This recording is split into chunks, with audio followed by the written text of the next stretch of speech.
Continuamos con nuestro programa Andusar 45 minutos con la cultura y recibimos ya a nuestra invitada de hoy, María Jesús Ortega Molina, que tenemos que hacer una pequeña corrección. Primero de todo, bienvenida, María Jesús. Muchas gracias. Un placer tenerte aquí con nosotros. Igualmente. Tenemos que hacer una corrección porque hemos dicho venida de Torre del Campo, pero María Jesús viene de Jaén. Vengo de Jaén. María Jesús es natural de Jaén, vive en Jaén, por lo tanto jaenera, lo que pasa es que desarrolla su profesión y muchas actividades en Torre del Campo y prácticamente pasa mucho tiempo de su vida en este pueblo que seguro que querrá muchísimo.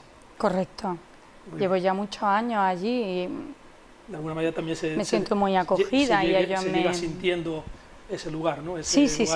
Llega ya un momento en que, claro, es como tu segunda casa, prácticamente, me falta dormir. Muy bien, pues hecha la corrección, jaenera y profesionalmente ligada y por otro motivo que ahora iremos desgranando a Torre del Campo, por lo tanto, jaenera y torrecampeña. Vale. Muy bien, María Jesús, un placer, como he dicho, tenerte aquí con nosotros. Decir que María Jesús es profesora, maestra de escuela y también desarrolla múltiples actividades culturales, que es lo que me movió de alguna manera a invitarte a participar con nosotros hoy por esta doble vertiente tuya profesional y también vamos a llamar artística y cultural. María Jesús, nacida en Jaén hace ya unos añitos, pero muy joven todavía, estudia y desarrolla sus estudios todo en Jaén o sale fuera. No salgo fuera. En Jaén todo. Y te haces maestra en Jaén. En la escuela de magisterio. Y jovencita, ¿no? Porque ya muy jovencita, es verdad. Tardé muy poco. 20 y poco ya era. Con 22 años estaba dando clase con la oposición. Quiere decir que terminas prácticamente es terminar y un año de oposición y la plaza. ¿Dónde fue tu primer destino, tu primera? Santiago de la Espada, eso es inolvidable. Bien, norte de la provincia, ya casi Albacete. Con... Y bueno, ¿qué hacías? No creo que fuera y viniera en esa época, ¿no? No, para nada. Tenía que vivir en Santiago por la distancia tan grande que había. De la carretera, porque la dificultad de la carretera. Ya de unos añitos y esa carretera, sí. Hoy afortunadamente está muy bien y en 2 horas y algo hace el camino perfectamente. ¿Has vuelto después? Muchísimo, yo vuelvo todos los años. ¿Ah, sí? Por supuesto, vuelvo. ¿Conserva amistades y conserva...? Sí, claro. Claro, vuelvo por relax, vuelvo por ver a mi gente, a mis amigos. Siempre hay una querencia muy fuerte. El año pasado en un viaje de pueblos que hice por la provincia, estuve en Santiago de la Espada y por toda la zona. En los municipios. Que recomendamos a nuestros seguidores que quien no conozca todos los pueblos de nuestra provincia, de la parte norte que quizás sea un poco menos conocida. Sí, claro, porque Cazorla es la que más se conoce, es la más explotada turísticamente, pero la zona de Santiago Pontón es una maravilla, la zona de Segura. Yo recomiendo que se visite, que sea un disfrute. Muy bien, pues volvemos con la persona, porque nosotros, María Jesús, cuando traemos aquí a alguien, nos gusta conocer a la persona y nos gusta conocer al personaje. Todos, de alguna manera, desarrollamos una actividad personal, profesional y luego también, en tu caso, artística, ¿no? Empieza tu etapa profesional como maestra en Jaén, pero ¿cómo es la vida de infancia y adolescencia de María Jesús? Bueno, una vida muy tranquila en Jaén, en el barrio del Arrabalejo, en la calle concretamente Puerta del Sol, en la perpendicular a lo que es la carretera de Córdoba. Y bueno, no tuve hermanos, con lo cual desde el primer momento aprendí a ser muy sociable por la necesidad de estar rodeada de gente. Claro, entonces con quién eso te hace muy solitaria o te hace muy sociable. En mi caso, pues, digamos que te hizo sociable, claro, afortunadamente. Muy bien, ¿es una etiqueta eso de ser hija única o no? En algunos momentos puede ser un hándicap, pero a mí no me ha marcado especialmente. Me ha decidido algunas cosas de mi vida, pues, por ejemplo, ser madre de 3 hijos, conscientemente de que quería tener una familia numerosa. No que ninguno de tus hijos se quedara como hijo único, en este caso. No lo quería. Mi infancia ha sido muy buena, muy tranquila, pero echas de menos la familia cuando ya eres adulto. De pequeño no la llegué a echar en falta, pero ya adulta sí echo de menos un hermano, una hermana y unos sobrinos. Sí. Muy bien. ¿Es ya de tus años de adolescencia cuando empiezan a nacer en ti alguna especie de querencia artística o no? ¿O esto nace más tarde? No, vamos a ver, el tema del teatro ni se me había pasado por la cabeza nunca. pero sí es verdad que la lectura me gustaba y ya desde pequeñita me gustaba a mí escribir. O sea, que eres una lectora desde pequeñita, sí. Y además escritora. ¿Qué escribías? Sí, bueno, pues escribía cuentos o escribía historias, escribía muchas cartas, porque claro, entonces no teníamos los medios que tenemos ahora, y entonces para comunicarme con la gente lo hacía a través de las cartas. Y ahora que has empezado con el género epistolar desde chica, ahora ya no. Ahora que has tocado ese tema, comentar que nosotros dentro de nuestra actividad en la Asociación Cultural, que sabes que tenemos, Andusar, desarrollamos muchas actividades culturales, y una de ellas que pusimos en marcha, que tengo que decir tristemente que no ha tenido mucho éxito, pero bueno, ahí está, que es una especie de club de escritura a mano, con lo cual te vamos a provocar para que nos conteste. Provocar en el sentido de escribir a mano, simplemente, una cosa tan tradicional y tan hermosa, ¿no? Como escribir cartas a mano y que esas cartas sean correspondidas, ¿no? Desgraciadamente se ha perdido, como tú bien has dicho antes, por las nuevas tecnologías. Pero bueno, sigue siendo, creo yo, un género hermoso el de... Llegará a ser un clásico, lo miraremos como algo que ya como algo de antaño, que ya no se lleva. Obsoleto. Muy bien, pues ya a partir de los 20 y pocos, profesionalmente empiezas a desarrollar tu labor docente. Hoy de alguna manera, en nuestra primera parte del programa, hemos rematado con unas frases dedicadas a la enseñanza, y son algunas de ellas, la verdad, muy hermosas y muy profundas. Y muy bonitas, sí. Porque creo que has elegido una profesión muy importante en el desarrollo de la humanidad. Además, tenemos que decir que tu pareja, tu marido, también es maestro, profesor. Sí, compartimos y además, amor por la docencia en ambos. ¿En el mismo centro no? No, separado. Pero bueno, que tenéis la misma profesión, sí. Y ya además compartida durante muchos años, pues igual prácticamente que os conocéis, ¿no? Aprobamos la oposición el mismo año, fíjate. O sea que prácticamente tenéis una carrera paralela, ¿no? En este sentido. Sí. ¿También en Torre del Campo? No, yo he vagado por muchos sitios de la provincia. Decir, mi marido está, sí, también está en Torre del Campo. Hemos ido buscándonos. Hasta que habéis conseguido un destino común. Sí. Después de Santiago, después de Santiago busqué las aldeas, porque en Santiago me desplazaban. Digamos que Santiago es como la capital de la sierra y es un pueblo muy pequeño, pero está mejor comunicado que muchas de las aldeas que componen los términos municipales.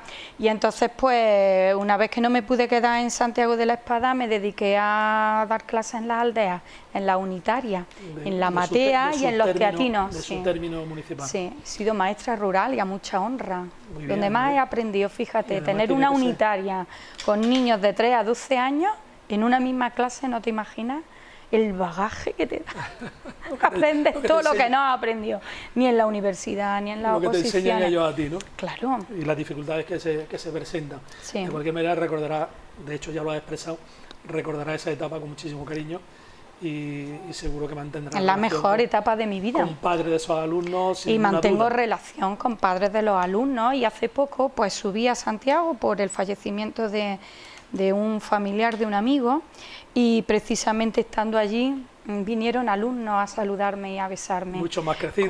Con bebés. Ya, con bebés suyos. Qué hermoso, ¿no? Qué bonito. Hermoso y muy bonito. ¿Y cómo ha ido la vida de estas personas? Pues bueno... ¿Siempre de alguna manera que tu semilla está ahí sembrada?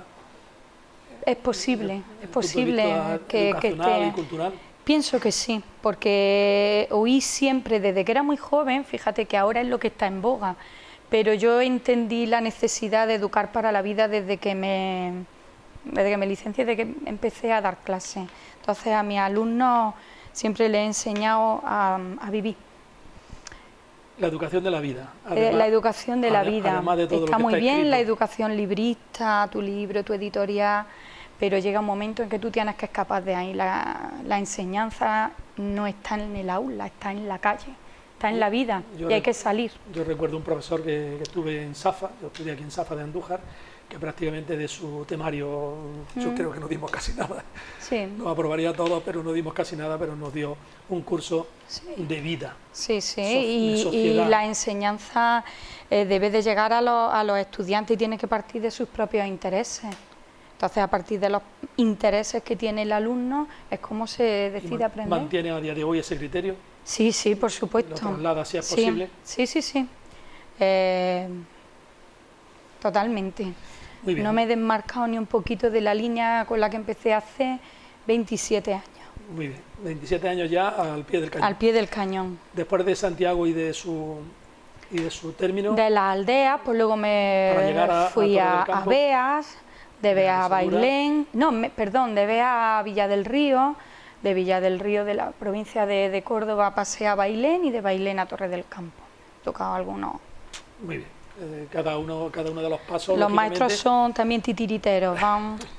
Bueno, hasta que encuentran un destino que les va bien y que se encuentra cercano a su domicilio familiar, que creo que es lo que en la mayoría de los casos se busca, ¿no? Y además en estoy muy a gusto. Como hemos comentado antes, que también termina en el mismo lugar o termináis en el mismo lugar la pareja, ¿no? Sí. En Torre del Campo, y aquí, bueno, pues probablemente se haya, no lo sé, si es aventurar sea vuestro sí, posiblemente sea el final, no lo sé, yo ahora mismo estoy tan a gusto que no me tienta la capital para nada.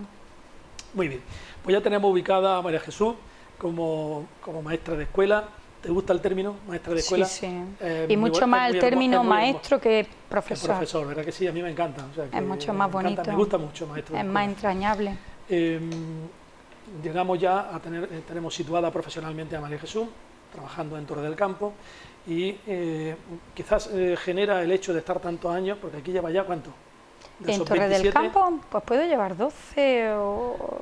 12 años ya es un periodo largo en nuestras vidas, y el hecho de llevar tanto tiempo allí y desarrollar otras actividades de las cuales ahora hablaremos, es lo que genera una pequeña confusión.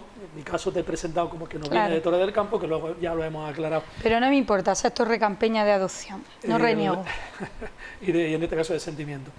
¿En qué momento, aquí es donde quiero situar, en qué momento María Jesús siente la necesidad de que su escrito, de que su diálogo, de que sus textos, de que sus guiones pasen a formar parte de algo real? Es decir, dedicarse en parte de su tiempo a la actividad artística, en este caso hablemos concreto del teatro. A ver, cuéntame en qué momento. Pues ¿sabes por qué? Porque he escrito para niños. Al tener niños pequeñitos, niños de infantil, luego ya niños de primaria, he ido jugando con las dos especialidades, pues me ha gustado escribir para los niños pequeños. Cuando yo quería a niños de 4 o de 5 años hacerles comprender que el patrimonio que te rodea es fundamental y es muy importante, claro, los niños no lo entienden. ¿Cómo se hace? Cogiendo una leyenda de tradición oral, dándole forma, haciendo un pequeño guión teatral o haciendo cuentos, y en vez de leer del libro, leemos cuentos de María Jesús sin editar y sin estar en ningún sitio. Al final conseguimos el objetivo. Sí, empecé escribiendo para niños. Y luego, en este caso cuentos, relatos, con lo que querías trasladar. Exactamente, tenían la finalidad siempre educativa. ¿Qué quiero enseñar? Pues quiero enseñar cosas de Jaén, cosas, pues por ejemplo, de la leyenda del Santo Rostro, de la catedral de Vandelvira. ¿De dónde nace esta catedral? Pues nace de una reliquia. Pues a partir de ahí indago, busco la leyenda y digamos que la transformo y se la llevo a ellos. Una curiosidad, ¿has tenido durante todo ese tiempo libertad de cátedra? Es decir, ¿tú has podido hacer lo que has querido? Es una buena pregunta. Unos inspectores o unos directores que de alguna manera, ¿qué pasaba con eso? ¿Sabes qué pasa? Que cuando empecé a hacerlo en Santiago de la Espada, nunca tuve problema. Y recuerdo estar dando la Revolución Francesa a un grupo de niños cuyos intereses eran las cabras, la oveja segureña. Y de la escuela tenía muy poco sentido, era como bueno que te mandaban allí tus padres y punto. Tenías que estar allí. Sí, y a ver, explicarle a los niños los estados nacionales, los estados generales y explicarle la revolución. Y entonces no se me ocurrió otra cosa que irme por las tardes a montar una guillotina tamaño grande, tamaño real, con el hijo del carpintero del pueblo, con el otro y empezar a hacer teatro y empezar a montar los estados generales en la clase. Y que los niños tomasen conciencia de clase, de quién es el pueblo llano, de quién es el rey, de quién es no sé quién, y a partir de ahí empezar a hacer cosas. Y me lo respetaron porque no tenían motivación ninguna y durante ese tiempo se pasaban la vida leyendo, leyendo y buscando. Cuando llegué a Bailén y empecé con los proyectos de flamenco y de educación en la educación infantil, el director permitió todo lo que yo quise cuando empecé a hacer grupos de teatro con madres, yo no. Allí tenía la batalla de Bailén. Allí tenía, claro, allí fue donde nació la batalla de Bailén, perfecto. Y cuando llegué a Torre del Campo, las dos direcciones, los dos equipos directivos, al revés, me impulsan. María Jesús, vamos, vamos a hacer esto, sugiérenos. Viene el Día de Andalucía, ¿qué proyecto vamos a hacer? ¿Qué tal o qué cual? Y entonces siempre, y es raro, porque en muchos colegios la dirección te marca perfectamente por dónde tienes que ir. Se respira en lo que estás contando.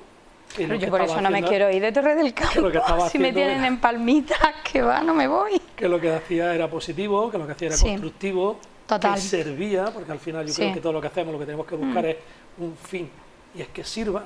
Claro. En este caso era educacional. Tú pretendes que los niños lean. Búscale la manera. Si tú les das cosas a leer que no les interesa para nada, es como una imposición. No van a leer. Tú pretendes que los niños escriban, pero si no les interesa, pero entonces dale un leitmotiv y entonces van a escribir y van a... De alguna manera, con esa intención de representar o recrear esa guillotina o esos otros muchos ejemplos, nace en ti esa vocación que hoy sí ya que es... pero por descubrimiento, porque cuando tú sales de la universidad no sabes nada. Me pegué 3 años en magisterio, estudiando muchísima teoría, estudiando muchos autores, mucha psicología, nada. Y cuando me tuve que enfrentar a enseñar a leer a niños de 4 o 5 años, fue lo terrible, no sabía. Entonces te vas pegando a los compañeros que sí saben, y te vas pegando a los niños, y a sus maneras y a sus enfoques de... Hablas con ellos también, sus capacidades, claro, que les gusta, ¿no? Claro, y a partir de ahí es cuando tú empiezas a aprender a ser maestro, no aprendes a ser maestro en una academia. Probablemente estamos aprendiendo toda la vida. Toda la vida. Un maestro tiene que aprender toda la vida, y si no aprende toda la vida, mal maestro. Hay un momento que deja de serlo, ¿no? Deja de serlo, tienes que estar aprendiendo siempre. En fin, creciendo y formándonos siempre. En todas las profesiones y en una como es la enseñanza, la docencia. Y escuchar lo que ellos demandan y lo que ellos quieren. Tampoco probablemente todo lo que pidan, pero sí una buena parte de las cosas que pidan. Muchas de las cosas que ellos piden tienen sentido, son cosas que ellos no entienden, no comprenden, y le está llegando la realidad a través de los medios de comunicación, y llevan de 20.000 sitios y no lo comprenden. Y en ese momento tú le estás enseñando los determinantes artículos demostrativos y dices... Cuando este niño me está preguntando qué son los atentados de París, porque hay este miedo y qué va a ocurrir y qué tal, entonces ¿qué hago yo con eso? Me voy rabiosa, que tiene que actualidad, pues vamos a leer lo que verdaderamente hay que leer. Me voy a alejar del libro que me está poniendo una lectura baladí, que no sirve para nada, simplemente para localizar morfemas y para, no sé. Y entonces hay que darle al niño lo que ellos te demandan. Entonces en ese sentido soy muy anárquica. Tienes tu programación muy preparada, que toca, y en el momento en que los niños no entienden algo que está sucediendo a su alrededor, entonces cuando esto se deja, se aparca y entramos en la actualidad, y desde la actualidad leemos, escribimos, componemos. Sí, llegamos a lo que queríamos. Sí, tú llegas, pero por otra vía. Y siempre a partir de lo que el niño tiene necesidad de comprender y de conocer. ¿Quién se lo va a explicar? ¿En la calle? ¿Qué ocurre cuando viene un alumno y te felicita y te dice, maestra, gracias por enseñarme esto? Pues, ¿sabes qué te digo? Hay un término en Jaén que se dice que se te abren las carnes. Ese momento siempre llega, ¿sabes, Juanjo? Llega a final de curso, cuando tú sueltas una promoción, o sencillamente dejas el curso finiquitado porque llegan las vacaciones. Entonces, siempre en todos los centros donde he estado, viene el regalo final. Y el regalo final viene acompañado de una tarjeta. Y el regalo final viene acompañado de algo muy simbólico para ti. Este año me han regalado un árbol de la vida, un colgante que, fíjate, de haberme lo hubiera cogido. Un árbol de la vida súper simbólico, súper precioso. Nos enseña a vivir. Claro. Evidentemente que un niño de 11 años, bueno, lo han comprado los papás, pero vienen las mamás y te dicen gracias, y vienen los niños y te dicen, Señor, gracias. Pues yo creo que ese es el calificativo no está pagado. Mayor que puedes tener, incluso por encima del que te pueda por encima de cualquier, nada. Del área está por encima de todo, porque es lo más sincero y lo más lo más hermoso que recibe un Pues me alegro mucho maestro. y que eso no cambie. Entrando en cuestiones concretas, hay un proyecto muy hermoso que leyendo tus notas he podido observar, que está relacionado con el mundo del flamenco. Exacto. A ver, cuéntanos un poquito cómo fue la idea, cómo fue el proyecto y qué se buscaba y qué se pretendía con este proyecto educacional relacionado con el flamenco. El proyecto del flamenco fueron 2 años de innovación, 2 años que se tuvo que hacer ese proyecto para que la Junta de Andalucía lo validara y lo subvencionara. Y ese proyecto pues tenía como fin introducir el flamenco en el currículum de educación infantil y primaria, que es donde yo me muevo, donde yo trabajo.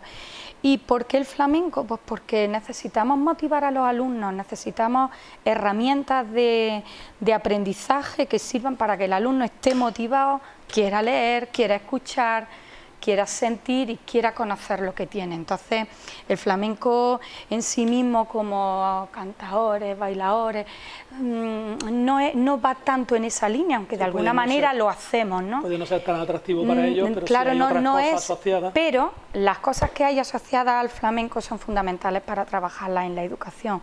Y es que desde el flamenco tú puedes trabajar la educación en valores, pero no te imaginas de qué manera. Puedes trabajar la cultura, la literatura, por ejemplo, de tradición oral y la literatura culta. Puedes trabajar a Lorca, a Alberti, a Guillén, a Miguel Hernández. Hay un abanico de poetas y de escritores tan grandes.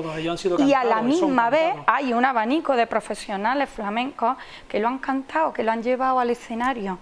Y entonces no es lo mismo dárselo en un libro que dárselo cantado, o quedárselo en directo, o que el profesional venga al aula y lo desarrolle, no a modo de actuación, sino vamos a hacerlo entre tú y yo. Yo te toco la guitarra y tú me recitas a Lorca por soleá. Y ahí tienes tú a un guitarrista tocándole a un niño que ha estado preparando un texto en casa con su maestro, con su profesor de literatura, y que ese niño sienta como un guitarrista profesional está tocando a él, eso lo vuelve loco. ¿Encontraste colaboración a través de los profesionales? Claro, eso tuve que hacerlo, tuve que hacer una campaña fuerte porque los compañeros al principio creían que eran ellos los que iban a impartir flamenco. No, el profesor lo que tenía que hacer era apoyarlo desde la aula. Yo, por ejemplo, ni sé cantar, ni sé bailar, ni sé tocar, ni sé hacer nada. Sí, crear el ambiente necesario para que se pueda desarrollar. Sí puedes coger las herramientas necesarias y programar. Entonces tú, por ejemplo, vienen las actividades del Día de Andalucía o vienen las del Día del Libro. Cógete a un poeta, cógete a un autor y busca su referente flamenco. Vamos a trabajarlo en las clases de música. Ahí donde se pueden trabajar los estilos, se puede trabajar, trabájalo en la clase de literatura, porque ese cante tiene una letra y esa letra es brutal y hay que trabajarla. Y el profesor de educación artística lo va a dibujar o va a intentar hacer plástica con ellos, y el profesor de educación física va a intentar hacer expresión corporal con una música descriptiva. Va implicando. Entonces tú vas implicando al profesorado en las disciplinas que él se siente seguro, y luego en las partes musicales, que son las complicadas y las difíciles, ahí es cuando venían los profesionales a trabajar con los niños, no sin antes haber trabajado en clase los textos, los poemas.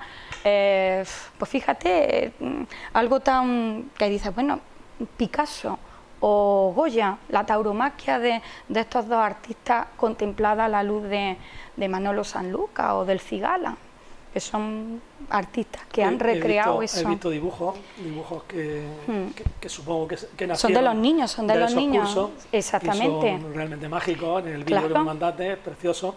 Muy bonito.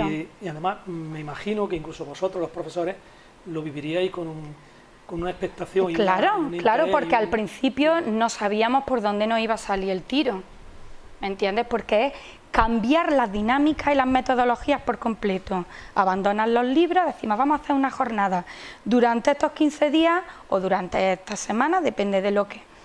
Solamente se va a trabajar esto en las distintas áreas de naturales, de sociales, etcétera, y entonces no sabes por dónde iba a salir.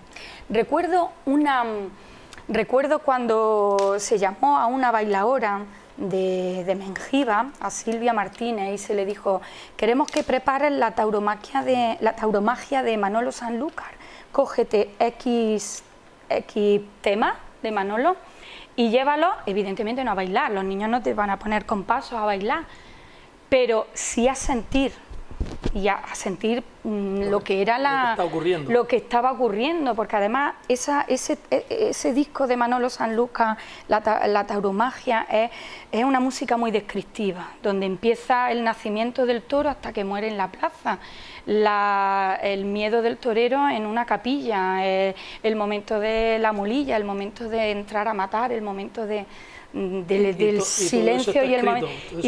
Y entonces tú metes al niño en situación y pones a los niños a bailar y pones a los niños a sentir y a expresar corporalmente lo que están sintiendo. Creíamos que no, Juanjo, pero los niños se volvieron locos, estaban totalmente centrados. Y eran zagalones grandes. De los 3 a los 5 años, ¿no? No, te estoy hablando desde los 3 a los 12 años. Desde los 3 a los 12 años. ¿Y qué contando con la edad del pavo? ¿Qué pasó con este proyecto? Fueron, me has dicho, 2 años. Fueron 2 años, claro. ¿Estuvo apoyado por la Junta? Estuvo apoyado por la Junta. ¿Qué pasa? ¿Termina ahí? Bueno, pues una vez que termina, pues es que claro, te lleva un tiempo y te lleva un desgaste físico y mental y de trabajo muy grande. Entonces, bueno, se paró este proyecto y luego se siguió con otro. ¿Y qué lo hiciste solo en vuestro centro? El colegio de mi marido también asumió... ¿Solo en esos 2? ¿O solamente en estos 2, no. Y en el colegio de mi marido solo lo llevó a cabo, por ejemplo, mi marido en su aula.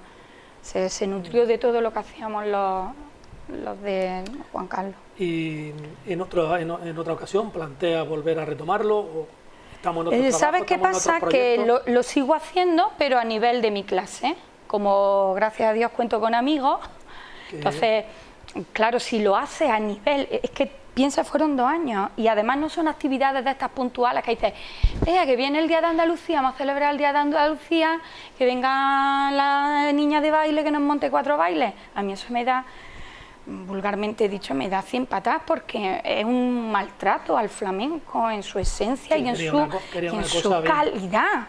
No. Si vamos a trabajar el flamenco, vamos a trabajarlo desde principio hasta el final y vamos a ir metiéndolo en literatura y en las distintas ramas. Implicándose vosotros incluso en la implicación del profesorado y en la búsqueda. El profesorado tomaba lo que yo le daba. Bueno, entonces, en ese sentido, era yo la que coordinaba el proyecto y entonces a cada curso le daba lo que tenía que hacer en el preciso momento. Para el Día de Andalucía, para el Día de la Constitución, para el Día de los Derechos Humanos, para el Día del Maltrato, para el Día del Patrimonio, para el Día del Medio Ambiente, para todo. Siempre encuentra algo en el flamenco desde lo que trabajar. De hecho, tú has seguido con tu labor en el teatro. Sí.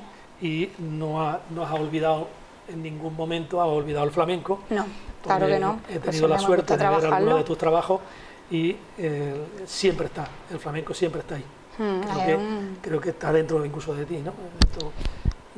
De tu deseo, de tu gusto, incluso al haberlo estudiado, de tu afición, incluso al haberlo trabajado, supongo que igual te ha cogido un poco más. Claro. Cuando lo has conocido más de dentro, claro, porque ¿sabes qué pasa? Históricamente. ¿Sabes qué pasa? Que a la hora de seleccionar temas, a la hora tienes que leer mucho, tienes que buscar. ¿Vale? Porque a los niños no le puedes dar cualquier cosa. Al final eso está claro. Te tienes que implicar, claro, tienes que seleccionar. Todo lo que tú le des a los niños, te estoy hablando desde 3 años hasta 6º de primaria, ha tenido que pasar por tu filtro personal y tú tienes que saber si lo que le vas a dar al niño es oportuno o no es oportuno. Por ejemplo, los criterios a la hora de seleccionar los cantes flamencos, yo lo hacía de 2 maneras, musicalmente y por el tema de las letras, por el contenido. Musicalmente cualquier cosa no es válida, porque hay cantes que son excesivamente duros al oído de un niño. Entonces los cantes de amalgama, toda la familia de las seguirillas, los martinetes, las tonas, eso es muy duro, ¿vale? O los cantes libres, que también, excepto la taranta, que sí la fuimos metiendo y le gustaba. Entonces, apostando siempre triste, por... Pero... Sí, pero para trabajar Alberti nos venía muy bien. Entonces, pues apostábamos siempre por estilos rítmicos mucho más sencillos, mucho más fáciles y más rítmicos, ¿vale? Pues por los También fandangos, por también le hace años más la divertido, bulería, de alguna manera, sí, sí. más divertido también, más. Y entonces, pues, pero en audición alguna vez se le ponía alguna que otra cosa dura para que sintieran las emociones que el flamenco en un momento te puede dar. Y luego a nivel de temas elegíamos aquellos que al niño le viene bien y necesita aspectos culturales de la vida literaria, la que fuera, o aportaran valores o aportaran lo que aportaran, o también otras muchas cosas que al niño le puede venir bien, por ejemplo temas de interculturalidad o temas medioambientales, sociales, sobre todo, porque ¿qué no toca el flamenco? Que lo toca todo. Es transversal, es súper transversal, entonces cultura. Él lo tocaba todo, entonces aprendí a conocerlo indagando y buscando para los niños. Entonces hoy ya te puedes considerar una experta. No, que va, en absoluto, siempre cuanto más indagas, más autores te encuentras y más te das cuenta de que no sabes nada, claro. Muy bien, pues después de este recorrido, no sé cuál es el momento o cuál es el motivo o el por qué salta la chispa del teatro. Teatro que es, por cierto, el motivo por el que nos conocemos nosotros, en el que contactamos a través de Realeza Teatro, que ahora nos explicarás tú cómo nace. Y también una curiosidad mía, el nombre. El nombre, claro. Espero que nos lo pueda explicar. Y, a ver, ¿cuándo es el momento? ¿El momento cuándo es? Estábamos escribiendo para niños cuentos flamencos para que los niños entendieran lo que era el compás, lo que son las partes más básicas y tal. Y a partir de ahí nos metemos con la parte del patrimonio y flamenco. Y a raíz de ahí, pues vamos a escribir algo sobre la batalla de Bailén, que es muy interesante. Yo escribí esa obra, ¿vale? La tenía ya escrita en infantil, cuando estaba en Bailén, y entonces había que adaptarla y subirle un poquito más el nivel. Y en vez de implicar a padres, que era lo que siempre había hecho yo, implicar a padres, se me ocurrió implicar a maestros que en su vida habían subido una tabla, ni yo tampoco. Y entonces había un profesor en el colegio que sí tenía... en Bailén. No, ya estando en Torre del Campo. Yo en Bailén dirigía madre. Ya está para hacer teatro y para hacer cosas con niños pequeños, pero ya en Torre del Campo se me ocurrió hacer un grupo para trabajar a nivel un poquito más elevado para el alumnado, y entonces pues había un compañero que él sí tenía un grupo de teatro y él se ofreció a dirigir el grupo de padres y maestros, una locura, pero que salió muy bien. Le pusimos Realeza, ¿por qué? Porque al estar mi marido en el colegio Príncipe Felipe y yo estar en el Juan Carlos I, unimos dos colegios, uno Juan Carlos y otro Príncipe. Realeza, pero claro, Realeza en Torre del Campo no pega, es Realeza, cuando es la Realeza. Como nosotros hablamos, vamos. Como ellos hablan, claro. Y por eso entonces, de ahí le viene el título. Muy bien, no sabía sí, el origen. El origen, bueno, eso, empezamos con niños, maestros y padres. Y luego ya el grupo fue depurando. Quien le interesaba el flamenco como aventura. 2008 puede ser. Sí, 2008, pues bueno, hubo gente pues que lo fue dejando, se fue jubilando, se fue marchando, y actualmente pues quedan muy poquitos padres, 2 o 3 padres. Y el resto son maestros o amigos. Alguien nuevo que se haya incorporado. Alguien nuevo que se ha incorporado, pues por ejemplo las cantadoras. No está limitado a que sea no, es libre, no. El origen, el origen estuvo ahí, pero luego ya en función de las necesidades que yo he ido teniendo, por ejemplo, a la hora de hacer la copla, pues necesitaba cantadoras y necesitaba cantantes que pudieran darme lo que yo necesitaba, y entonces pues se introdujeron personas nuevas. Estamos hablando de las coplas del desamor. Coplas del desamor. ¿Es tu primer trabajo dentro del mundo del teatro? No, yo llevaba desde 2008, empecé con la batalla de Bailén, haciendo obras de corte, histórico. Sí, todo se representó, además muchas veces, porque a la gente le gustaba y lo solicitaba. Entonces, pues sí es verdad que... Sí, y luego, ¿sabes qué ocurrió? Que descubrimos que el teatro tenía una posibilidad importante, que era la de ayudar a los demás. Y entonces, pues bueno, una vez que nos hartábamos de hacerlo para nosotros, para los padres, para el pueblo, surgió la posibilidad de hacerlo, vamos a hacerlo para Cáritas y oye, se puede sacar un dinero importante para aquí, vamos a hacerlo para cáncer, vamos a hacerlo para el Parkinson. Una vertiente social. Vamos, sí, y entonces descubrimos que era una realidad muy satisfactoria y empezamos a hacerlo así. Y que nos alimenta y entonces el alma. Cada obra pues se llegaba a hacer pues 6, 7 veces y la última, pues por ejemplo, vamos por la 17. Las últimas no son las coplas de Samón. No, la última es que ya voy por 2 grupos de teatro, estoy metida bueno, vamos a seguir el orden. En otro grupo, con lo cual llevo una mezcolanza de género. Batalla de Bailén. Empezamos con la batalla de Bailén, luego siguió otra de corte histórico que fue la de Colón, el descubrimiento, siempre con los temas enfocados a la didáctica y a la historia. Luego siguió La corte está loca. Nos metimos La corte está loca. Sí, era una adaptación de Juan José Alonso Millán, creo recordar, sobre la Bella Durmiente. Y a partir de ahí, pues otra sobre jubilación. Cuando se hablaba de la jubilación de los maestros a los 67, 70 años, bueno, fue cuando encontré la fuente de inspiración. El filo. Eso era un filón. Pero siempre nos hemos estado moviendo, a lo largo de estos 8 años, nos hemos estado moviendo con la comedia.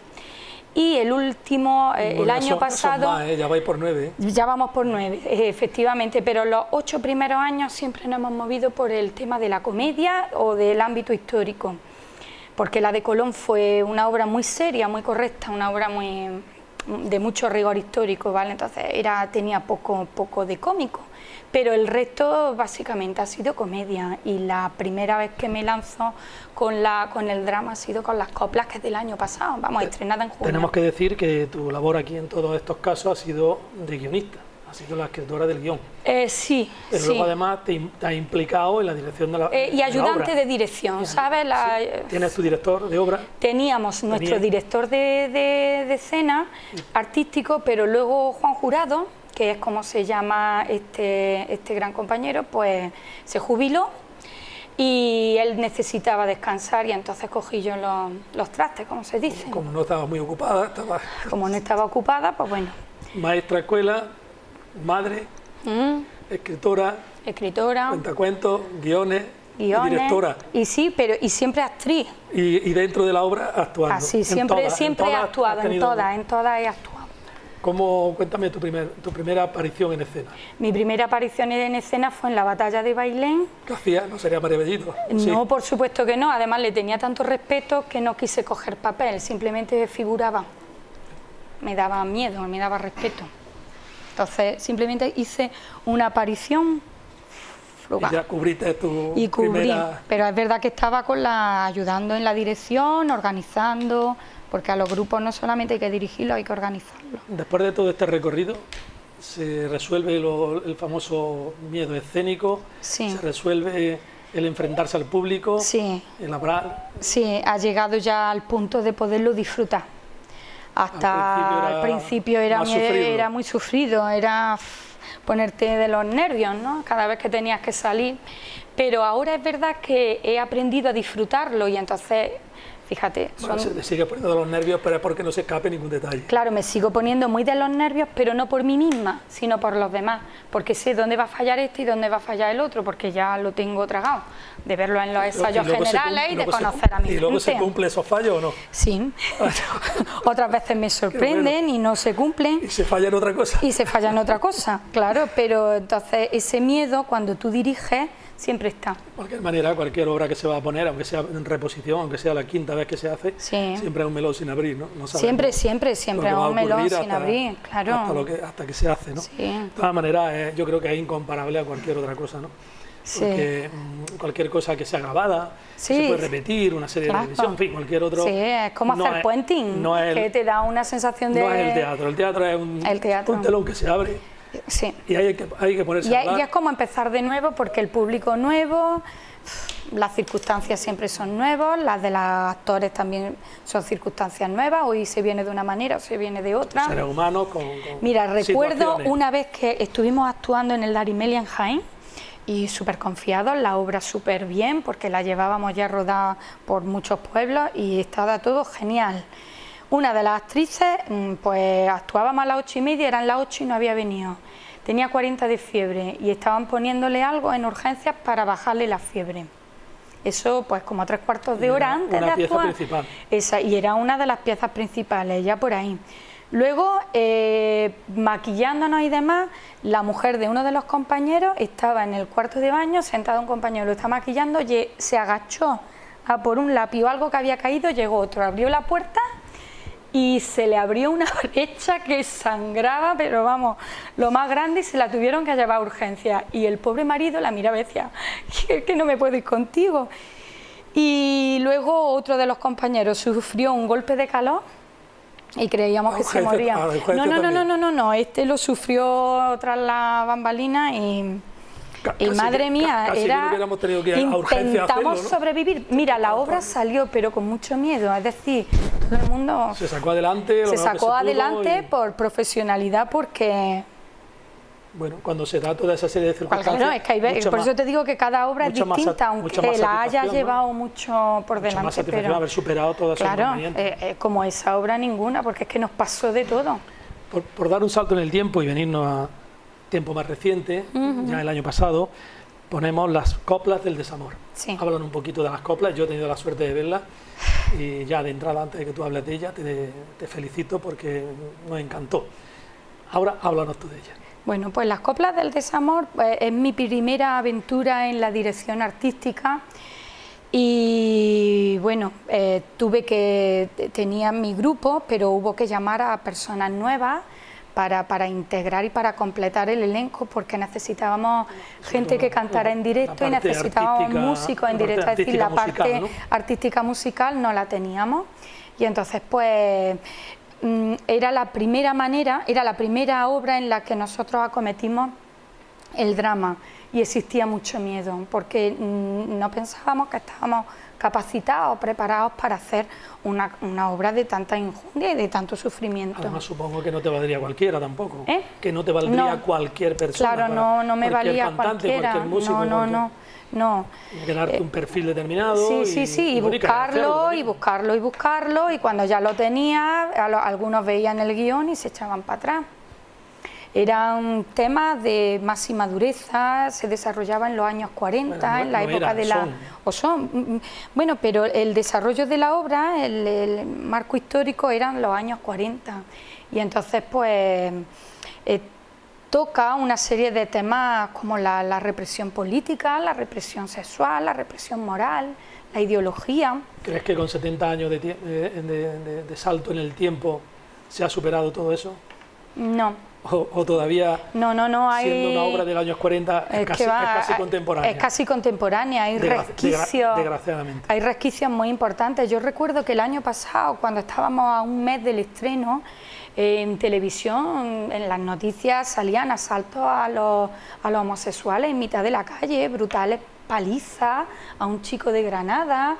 Y bueno, en Madrid casi superando la realidad, a la propuesta, a la afición, claro, teatral, y dice, no puede ser verdad que en los tiempos en los que vivimos exista esta homofobia y esta falta de tolerancia y esta falta de libertad a los demás. Además pasa una cosa, y aquí sí que quiero tu opinión, cuando somos meros espectadores de una obra de este calado, de esta naturaleza, hay una parte de nosotros que está viendo aquello como algo superado, como algo pasado, como algo olvidado, pero luego hay otra parte de nosotros mismos, si queremos ser realistas, que te dice, bueno, pero esto no es tan pasado. No está tan pasado, no. Más allá del vestuario, que sí que puede determinar una época, o el mobiliario, o si me apura, las frases o la forma de hablar, si me apura, que igual tampoco. Pero bueno, hay una parte de ti que dice, bueno, esto es una historia pasada, pero automáticamente te contesta la otra parte tuya que dice, no, perdona, esto no está tan pasado. Esto tiene una actualidad vigente real. El maltrato a la mujer, el maltrato a la mujer estaba ahí, la desigualdad, el abuso económico, el abuso de poder, lo has dicho tú también, político, la homofobia. Bueno, toca una serie de parámetros tan actuales, por desgracia, que no sé qué es lo que le pasa al ser humano.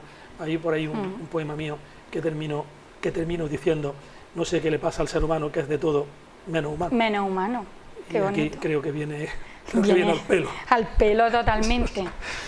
Muy bien, pues con la Copla del Desamor, que se puso en marcha el año pasado, ¿qué tiempo te llevó a prepararlo? Un tiempito, ¿no? Un año justo. Mira, yo escribo en los tiempos libres, que son los del verano. Entonces, en estos 2 meses de merecidas vacaciones que tenemos los maestros... Que no son vacaciones para ti, como que estás explicando... No, para mí es placer. Para mí es contar un tiempo en el que puedo dedicarme a hacer lo que me gusta. Perdona, ¿cuántas vacaciones has dicho que tienes? 2 meses, 2 meses de verano, julio y agosto. Ese que te deseo las vacaciones de un maestro. Sí, son reales. Y los puentes también, y los fines de semana y los... Bueno, vamos a dejarlo, pero vaya que lo empeore. No me importa decirlo porque creo que son necesarias por saneamiento mental más que nada, ¿vale? Porque mental. Nos quemamos los maestros y entonces es necesario. Entonces a mí lo que son los guiones escénicos los hago siempre en el verano. Y a la hora de prepararlo empiezo a lo mejor en octubre, porque arrancar septiembre en la escuela es difícil. Y entonces pues me doy mi tiempo y se empieza en octubre y se procura estrenar en junio, siempre. Intentamos que llegara a junio. De fin de curso, digamos. Sí, sí. Y entonces, pues bueno, piensa que no somos profesionales, somos grupos de aficionados y entonces pues depende del trabajo de cada quien, de los turnos y de... Me lo acaba de poner para chutar el penalti. Sí, claro. ¿Qué estás este verano? ¿Qué estás haciendo? ¿Este verano? ¿O qué vas a hacer? ¿O qué estás haciendo? Este verano voy a escribir libremente, porque las coplas del desamor hay que llevarlas. ¿Vale? Ahora es el momento de rodarla. Se estrenó en junio del año pasado, hemos hecho alguna obra en este año, como unas 5 o 6, pero ahora hay que rodarla, ¿vale? Una obra no está redonda hasta que no lleva un itinerario. ¿Toca el guión? No. ¿Tocas el guión? Sí. El guión hay que tocarlo y adaptarlo a las circunstancias continuamente, porque ahora, pues por ejemplo, en las coplas del desamor teníamos una chica que cantaba lírico y una de las coplas fue lírica. Ella pertenece a la lírica andaluza y tenía un personaje, y ahora pues mi compañera Ana Paz Torrecilla resulta que se va a Barbate porque es maestra, y ahora de Barbate... La que la hace ahora mismo. La que lo hacía en su momento. Entonces, ¿qué pasa? Que ahora no tenemos a Ana Paz. Hay que retocar el guión, hay que distribuir esa parte de texto que era muy importante, que lo tenía ella. Nosotros la vimos la última vez que la hiciste en Torre del Campo. ¿Otro retoque? Es otro retoque que has tenido que incorporar. Sí, claro, o simplemente cuando la estás viendo, ¿no?, en escena, o cuando la has visto 3 o 4 veces, sabes que el guión adolece de algo en este punto, y entonces lo que hace es que lo incrementa un poco. Digamos que es una obra que está viva. Sí, siempre está viva, el teatro siempre está vivo, sí, Juanjo. Es decir, que no es el libreto... No. Del siglo pasado, que coge y como mucho lo adapta y punto. No, tú tienes un guión propio. Tengo mi guión propio, vivo. Al que y me adapto vas mejorando en la medida de... Eso de lo incluso que se puede mejorar porque... ¿Te habla el guión? A ¿El guión te habla? Sí, a veces te manda mensajes y estás viendo que ahí hay un fallo de cualquier cronología o de algo y lo retoca. Una curiosidad, y el equipo que tienes, que ya sé que es de aficionados, que no hay profesionales. No hay profesionales. Bueno, las 2 chicas que cantan sí son profesionales. Rosa Albao, por ejemplo, ella se dedica al flamenco, es madre. Pero como cantante, ¿vale? O sea, como cantante, no como actriz. Como actriz no, pero ella tiene sus cursos de cante flamenco y llegará a ser una gran cantadora flamenca porque es de vocación y es de raza, sí, es Miguel.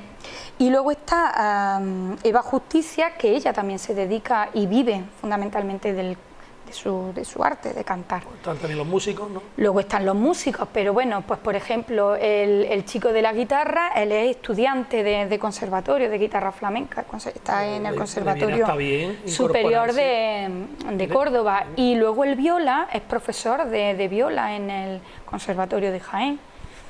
Y todos colaboran de manera desinteresada. Es que nosotros, al no ser profesionales, el dinero... Saben lo que hay, claro. El dinero que se gana, pues es para viajes, es para atrezo, para vestuario, para tomar cerveza, que también se necesita. Y con estos calores viene muy bien. Vale, pero normalmente no se cobran. Muy bien. El último... o sea, no el último, sino el primer trabajo que nosotros vimos vuestro, fue un trabajo también social, un trabajo en este caso benéfico. Sí. Además, le titulaste Versos que se lleva el mar. Versos que el mar se lleva. que el mar se lleva, lo he dicho al revés. Estuviste fantástica, tengo que decírtelo. Gracias. Estuviste desde el punto de vista actoral, desde el punto de vista recitando el texto, una memoria increíble. Supongo que lo dirías todo, si te comites algo no te dimos ni cuenta. Creo que genial, genial. Con expresividad, con fuerza, llenando el escenario.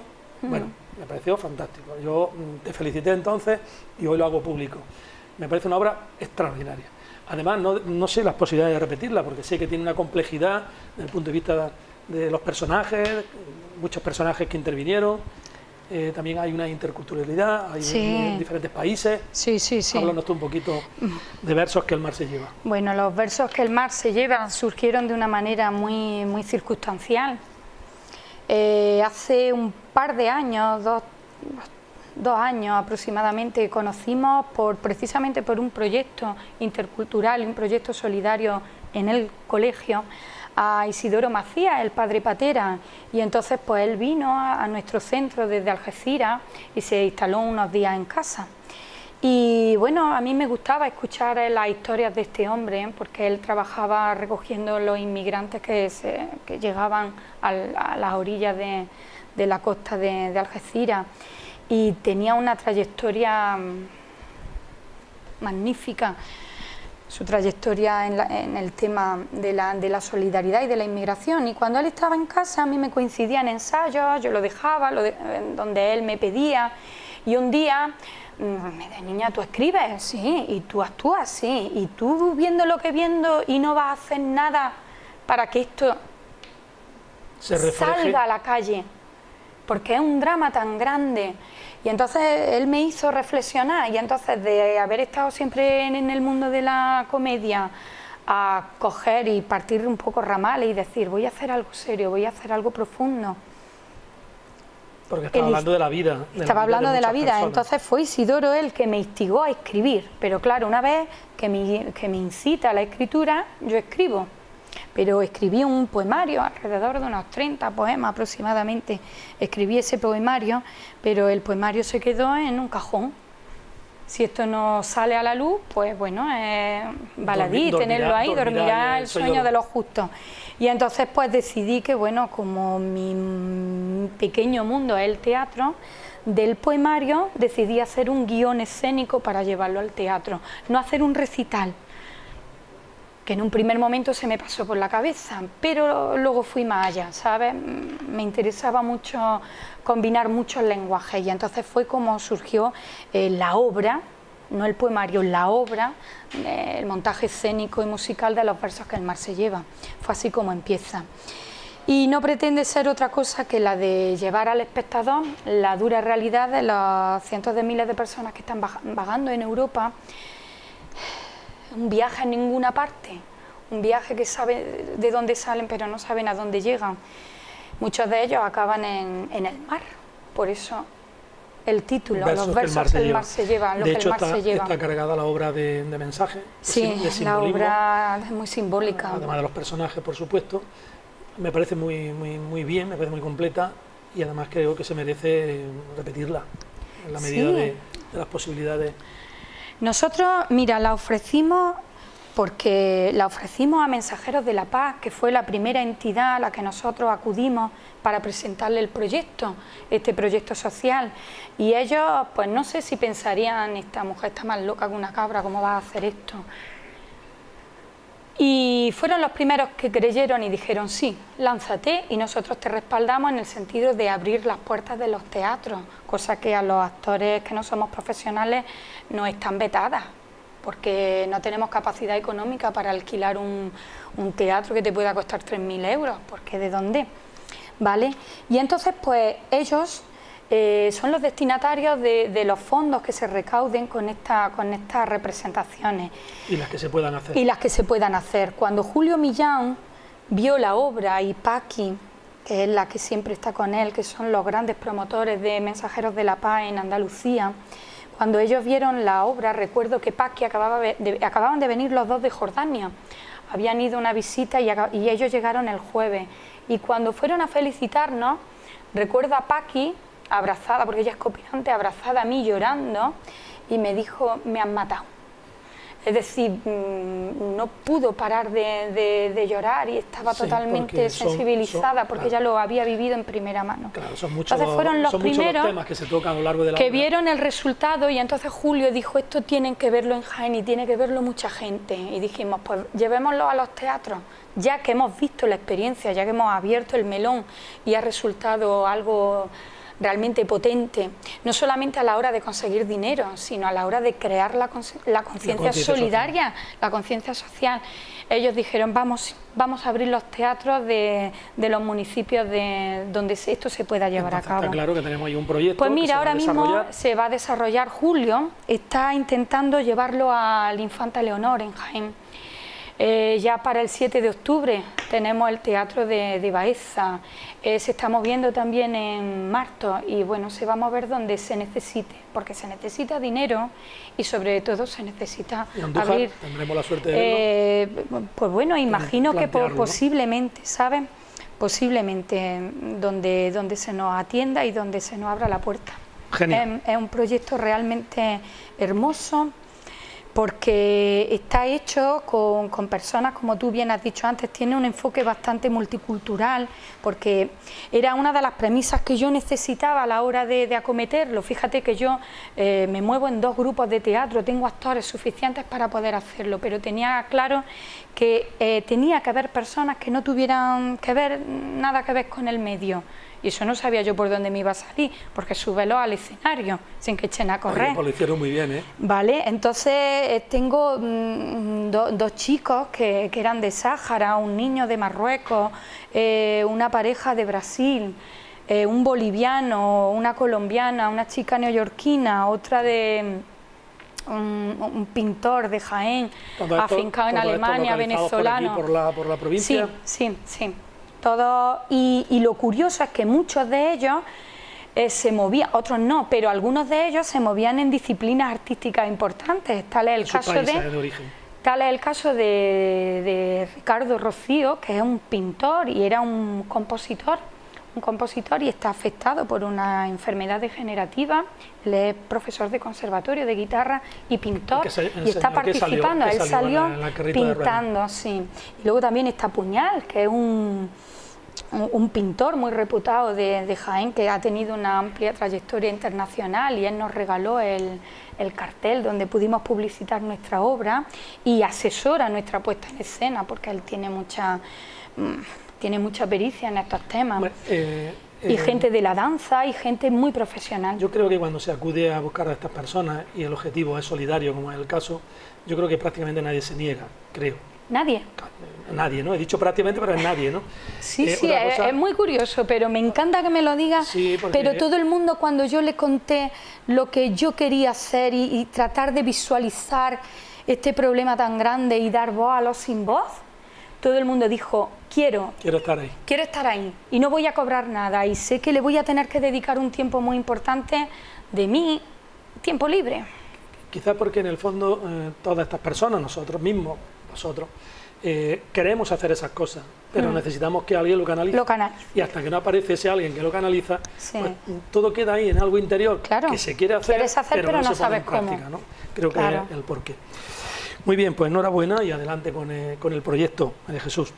Además, tengo yo por aquí anotado también que trabajas, actúas con Alborada. Alborada es otro grupo de teatro. Sí, mi otro grupo de teatro. Que su origen es de Jaén, o no sé. Es de Torre del Campo también. Y en ese grupo de teatro tú eres mera actriz, ¿no?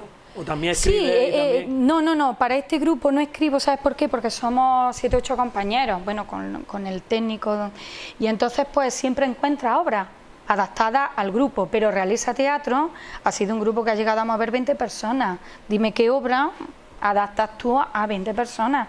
Entonces tenía que escribirla yo, que así es como empezamos, adaptando a la gente que tienes para ti mismo. Lo último que representaste fue precisamente en Mengíbar. El Toc-Toc, esperando al Toc-Toc. Desde el programa lo dimos en su momento, Toc-Toc. Una comedia francesa de Laurent Baffy, que en Madrid lleva 8 años consecutivos, ¿eh? Y ahí tengo unas fotos tuyas con una cara y una expresividad.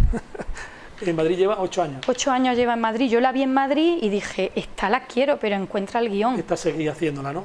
Sí, esta es la que llevamos ya 17 veces y es una obra muy fresca que gusta muchísimo. Estoy preparando también Tiene otra. un guión muy bueno. Estoy también preparando otra desde Alborada, ¿no? Sí. Se llama Como te mueras te mato. Como te mueras te mato, de Rafael Pence. Es una comedia. ¿Que la estáis ensayando? Ahora mismo estamos en proceso de montaje, estamos ensayándola, incluso yo ahora la estoy aprendiendo. Esta obra empecé a dirigirla yo, porque el director, que es el mismo de Realeza, decidió dejar las cosas un poco y el hombre ya mayor, y decidió tomarse un tiempo sabático, y entonces, como acababa de hacer las compras del desamor, los compañeros como que me encaquetaron la dirección, ¿vale? Entonces empecé a montarla yo, pero luego por reajustes de personal y demás, se necesitaba una mujer, una de las actrices que había tuvo que dejarlo por problemas personales y por profesionales, y entonces pues me estoy aprendiendo yo el texto este verano y queremos estrenarla a finales de octubre. Porque Madre claro, mía. al conocerla yo es más tú sabes fácil. las cosas que llevas contadas. Porque soy muy mayor, entonces tengo mucha vida recorrida. No por la recorrida, sino por la simultánea. Entonces, esa obra es muy buena, es una comedia muy fresca y muy divertida. A mí ya se me ha olvidado la mitad de las cosas que me has contado. Bueno, yo luego te las recuerdo, ya te invitaré para que puedas venir. Eso sí, eso será un placer. Oye, ¿y qué pasa con el futuro? Ya sé que todo esto es presente y futuro. Sí. Pero ¿qué hay? Mira, este año hemos llegado a llevar 4 obras paralelas, la de los versos, la de la copla, la del tostó y los ensayos de Como te mueras te mato. De hecho, hay un momento en que digo, qué buena memoria tengo, ¿no? No me pierdo. No es que la has llevado, es que las tienes, porque realmente... Sí, pero la de Como te mueras te mato está todavía en fase de montaje. Vale, me quiero referir que están ahí. Están en el escenario. Surge una o surge otra. Tú me invitas en Andújar y yo vengo con cualquiera de ellas, con la que te guste. Ojalá de mí dependiera, pero que no quedará el saco roto. Una pregunta, ¿qué es Extramuros? Ay, Extramuros es una pasada. Extramuros es una novela... Esto es para el tiempo que te queda libre. Extramuros, es que Extramuros son palabras mayores. Esta es una obra que yo adapté, porque es un guión, no es un guión, es una novela de corte histórico de Jesús Fernández Santos. Creo recordar que tiene un premio, un premio literario, no recuerdo, de un premio nacional de literatura en 1977. Yo esa obra la leí aproximadamente, hará como unos 30 años, y se me quedó esa historia en la cabeza. Y cuando ya empecé a dedicarme a estas cosas... Está ubicada en el siglo XVI, ¿no? Está ubicada en el siglo XVI, decidí volver a releerla porque me fascinaba como guión artístico, y entonces me lié la manta a la cabeza y hice una adaptación teatral para ella. En un cajón está, escrita desde hace 2 o 3 años, esperando que llegue el momento. ¿Cuánto? En un momento... ¿Lleva 12 años? El guión no lo hice hace 2 o 3, vale. 2 o 3 años, creo recordar que hace 2 o 3 años. Yo es que escribo y siempre está todo ahí aparcado en su cajón, esperando que un día pueda ver la luz. Y en un momento determinado yo intenté hacer esa obra, pero los compañeros se asustaron. Cuando la leyeron dijeron, María Jesús, tú tienes mucha enjundia, no hemos salido de la comedia, ¿cómo demonios acometemos a estos personajes por las aristas que tiene el lenguaje de la época también? Procuré ser fiel a él, y es una de las obras de las que más orgullosa me siento. Fíjate, no ha visto la luz, nunca la he puesto. Pero es un proyecto que tenemos ya aparcado. Pero es un proyecto que llegará un momento en que cuando me desahogue un poco con el tema de las coplas o con el tema de lo volveré a proponer para ver si los grupos son capaces de decir, vamos a tirar para adelante con ella. Hay afición al teatro en Torres del Campo, por lo que sí, veo, hay mucha. 2 grupos, o hay alguno más. Hay alguno más. Hay alguno más. Y calidad, porque por lo menos yo las cosas que he visto tienen calidad. Sí. El resto no puedo opinar, pero de las que he visto tienen calidad. Una cosa, ¿no te has planteado nunca editar un libro? Porque con todo este trabajo literario que nos lleva explicado, igual hay para más de un libro, pero ¿no te lo has planteado? ¿No es tu reto? Juanjo, nunca he tenido esa ambición de decir, no, mi obra se tiene que... Es verdad que nunca he tenido... ¿Tienes más una visión práctica de que lo que haga cobre vida? Cobre vida, llevarla al teatro, ¿no? Hacerla... ¿Sabes qué pasa? Que mato el gusanillo, llevándola al espectador. Pero Se me ha olvidado decirte una cosa, pero que no nace de mí, es una propuesta que me han hecho, la de publicar los versos que el mar se lleva, y te voy a decir de dónde viene el poemario. El poemario. El poemario viene a ser eso, como unos 30 poemas que hablan de toda esta realidad terrible, y Juan Ramón Puñal, que es el pintor que nos ha cedido su obra para poder publicitar nosotros como cartel. ¿Te digo lo que te ha propuesto? Sí, dímelo. Dibujarte la escena. Claro, como este hombre está en la integral psicodanza, que es otra de las partes fundamentales, grandes apoyos y pilares de la obra de los versos, porque trabajan con nosotros en la integral, este grupo de danza con alumnos de discapacidad. Bueno, pues Puñal también trabaja con ellos y trabaja desde la perspectiva plástica, y Eva Domingo trabaja la coreográfica, la danza. Entonces Puñal me pidió leer los poemas, y cuando se pegó su tiempo leyéndola de buena primera, a través del WhatsApp empezó a recibir imágenes. El tío llevaba por la noche, yo no sé, estaba inspirado. Vamos, que ya lo ha hecho, que los dibujos ya están hechos. Empezó a mandarme una serie de cosas, y recuerdo un corazón magnífico, que es el corazón de África, uno de los poemas es África, y es un corazón súper orgánico, súper fuerte, súper con un colorido y con una fuerza que tiene, y me dijo, es África. Entonces está sacando las metáforas, las está llevando a la pintura, y me dijo, María Jesús, ¿quieres que te ilustre el libro? Y yo, que no me puedo contener, no tenía casi nada. No tenía nada, le dije, hazlo.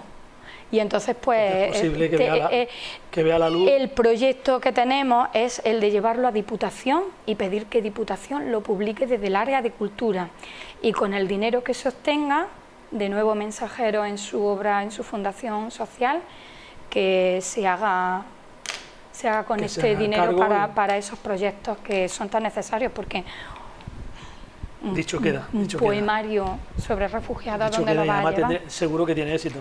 Ojalá. Ese es el proyecto, pero no es mío, es del... ¿Los 30 poemas que incluirían ese futuro poemario salen en la obra todos? No, unos sí, otros no. Ya, no recordaba tanto, por eso... No. Unos sí, otros no. Yo seleccioné aquellos que me podían dar pie a dialogar con ellos, que se podían... Porque lo que tú viste eran una serie de poemas inconexos, que no tienen relación unos con otros, pero con esos poemas tú lo que construyes es un viaje en el tiempo, donde sales de un origen y llegas a ninguna parte, y entonces vas creando una historia a través de ello. Entonces... Perfecto, pues nada, te animo, porque después de quedar el resultado puede ser precioso desde el punto de vista de esos dibujos. Sí, y además que Puñal tiene un estilo muy vanguardista, y él ha trabajado mucho tiempo en Estados Unidos en galerías y montando cosas para otros pintores y con sus propias exposiciones. Entonces, para mí es un halago que alguien te diga, ¿quieres que yo...? Y que Diputación se lo tome en serio. Y claro que Diputación, pero son proyectos, igual se queda en un sueño, no, pero bueno, de momento... Espero que no. Ojalá. Muy bien, María Jesús, vamos a ir concluyendo la entrevista de hoy, porque al final todo esto está limitado por el tiempo, como tú bien sabes. ¿Qué otros temas? Porque claro, hemos tocado tantas cosas, pero hay temas musical, en tu gusto, cine, escribir, ya sabemos que escribes, lees muchísimo. Leo lo que puedo y cuando puedo, porque entiende que cuando yo me acuesto ya no soy persona. ¿Te duermes? Evidentemente me duermo. Hay que dedicar un tiempo al descanso. Tengo que dedicarlo. No, ¿Alguna afición musical? Sí. ¿Toca algún instrumento? No, sí, ya te digo que Dios no me ha llamado por ahí. No tengo habilidades musicales. ¿Y cuáles son tus...? Un pajarito me ha dicho que hay un referente musical. Sí, hay muchos referentes musicales. Ya has comprobado que me gusta mucho el flamenco, pero también me gusta otro tipo de música. Me gusta muchísimo Sabina. De hecho, en el mes porque de septiembre como buen poeta, Sabina me cala a mí muy hondo. Y además porque Sabina es que es un personaje que tiene muchas aristas. Su poesía puede ser desde la poesía canalla, macarra, dura, jodida, a hacer los mejores poemas de amor que te puedas leer, que puedas escuchar, ¿no? Y bueno, también me gusta muchísimo Leonard Cohen. Y no entiendo lo que dice, porque lamentablemente yo no sé inglés, pero su música me cala a mí de una manera en cualquier caso podemos tremenda. Coger los poemas y traducirlos también, sí, ¿no? Sí, alguna vez lo he hecho. Y bueno, me gusta horrores Leonard Cohen. Eres una amiga de tu amigo, eres una persona de familia. Sí. Dices que necesitas muy poco para ser feliz. Muy poco. ¿Sabes por qué? Porque yo he descubierto cuál es la verdad de la vida, y la verdad de la vida son las cosas pequeñas, no son las cosas grandes. Y yo eso afortunadamente lo he descubierto, y entonces con muy poquito, María Jesús disfruta. Eso está muy bien. Soy una persona muy disfrutona, porque puedo disfrutar de todas, otras personas no. Está muy bien que el recorrido de la vida nos lleve a ese punto de conocernos bien y saber lo que nos gusta y lo que no nos gusta. Y lo que no nos gusta. Entonces, que es casi más importante. ¿Sabes qué pasa? Que como tengo poquito tiempo, me voy a lo certero. Escucho la música que me gusta. A veces me cierro a escuchar otras cosas nuevas porque podría indagar más, pero cuando tengo poco tiempo, leo lo que me gusta y hago lo que me gusta, que es como muy selecto. Tengo aquí una frase que la he subrayado, que dice que un escenario es tu aula. Sí. Y que la familia, los amigos y la casa. Sí, eso es mi vida. Transmite esa serenidad, esa tranquilidad en la que está hoy tu vida. Además que para escribir necesitas soledad, mucho silencio y la noche. Y la noche, y ya te he dicho antes que hasta yo que te acuestas, soy, hasta que me acuestas, cuando ya me acuesto no soy persona, pero soy una persona que disfruta mucho la noche, tanto en invierno como en verano. Si es entre semana, evidentemente no puedo disfrutarla porque al día siguiente tengo que madrugar y tengo que estar en forma. Pero en un fin de semana o en un puente a mí me pueden dar las 3 de la mañana sentada leyendo o escribiendo. O simplemente en silencio y contemplando el cielo, que me encanta. Has descubierto los espacios Starlight. Sí. Sabes que en nuestra Sierra Morena tenemos un espacio denominado Starlight. Sí. Y Santiago Pontón está catalogado como, lo han catalogado hace muy poco como una de las zonas Starlight más importantes de Europa, junto con los cielos canarios. Muy bien, tenemos la suerte de tener casi de todo en nuestro país, en nuestro territorio. Pues muy bien, María Jesús, si tuvieras que pedir algún deseo. Si es un deseo altruista, bueno, imagínate que está o un aquí, deseo personal. Que está aquí Aladino y dice, mira, hoy te vamos a conceder lo que tú pidas. Mira, yo ya te digo que... ¿Y uno solo? Uno solo. Si es un deseo muy personal, yo solamente anhelo salud, porque es uno de los grandes dones que tenemos, y sin salud no hacemos absolutamente no podemos nada. Disfrutar la vida en toda la extensión de la palabra. Entonces yo pido salud para mí, para los míos, las personas que quiero, y no pido más a la vida. No pido por el porvenir, ni de mis hijos, ni nada. Yo creo que es una batalla que cada uno tiene que librar la suya, y cada una consigue lo que quiere. Pues me parece muy acertado y te felicito porque sin salud, yo pienso como tú. Sin salud no llega a ningún sitio. Lo demás lo busca, o lo procura, o lo puedes encontrar. Pero la salud, como te la nieguen... Muy bien, pues María Jesús, decirte que ha sido un placer tenerte aquí con nosotros, que sabes que el programa está a tu disposición, de Realeza, de Alborada y de todos los proyectos que tú realices para darle voz, darle portavoz y darle comunicación, que es el objeto y el origen de este programa. Informar de todas las actividades artísticas y culturales que se produzcan en nuestro entorno.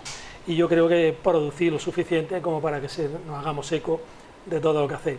Espero, y cuando no me invites te lo recordaré, que todo lo que hagáis nos invitéis, porque nos gustará siempre que podamos compartirlo. Claro que sí, y bueno, yo desde aquí también quiero daros las gracias porque no tenía constancia de que existía un programa como este, donde todas las actividades culturales se dan a conocer, y entonces en ese sentido alabo tu mérito porque es una función de rastreo tremenda la que he podido ver ahí, contemplando cómo has desarrollado esto, y es un programa necesario. Claro, nace de una idea que es que creo de que es necesario, como tú bien has dicho, que se necesita que la gente esté bien informada, que esté mejor informada, y no porque no haya nivel de información, que lo hay, pero que se aglutine en un espacio cultural, solo y exclusivamente cultural, todo lo que está ocurriendo en nuestro entorno, pues me parece muy positivo.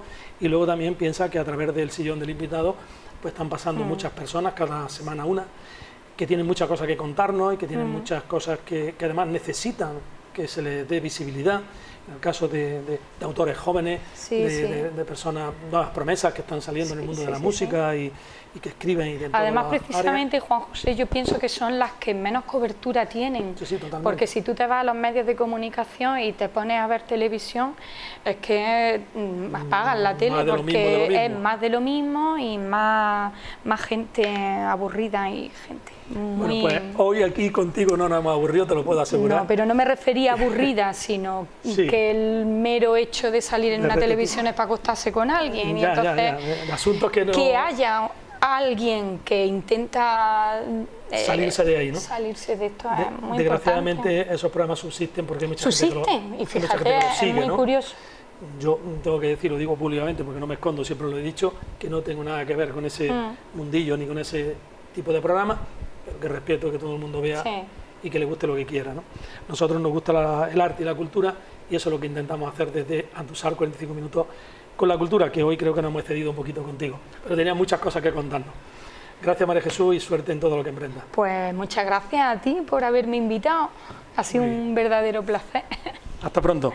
Venga, pues muchas gracias.